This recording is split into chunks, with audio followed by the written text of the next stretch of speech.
विदेश यात्रा योग। परिभाषा: यदि नवम भाव का स्वामी नवम भाव में हो और लग्न का स्वामी लग्न भाव में ही हो तो विदेश यात्रा योग होता है। यदि लग्नेश नवम भाव में हो और नवम भाव का स्वामी लग्न भाव में हो तो विदेश यात्रा होती है। फल: विदेश यात्रा योग में उत्पन्न जातक निश्चय ही अपने देश से अन्य किसी देश की यात्रा करता है। टिप्पणी: वर्तमान युग में विश्व इतना अधिक संकुचित हो गया है कि एक दूसरे देश की यात्रा करना सर्वसुलभ हो गया है।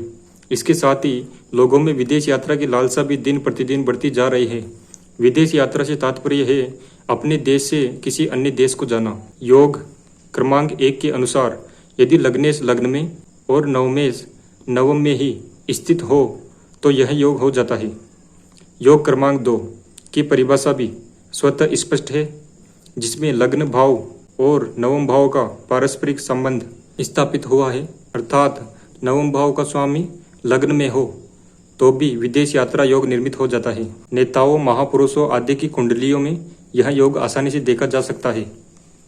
ये कुंडली है, ये लग्न भाव है यानी कि प्रथम भाव, और इसे लग्न भाव भी कहते हैं। तो यहाँ पर 3 लिखा हुआ है और इसे मिथुन कहते हैं।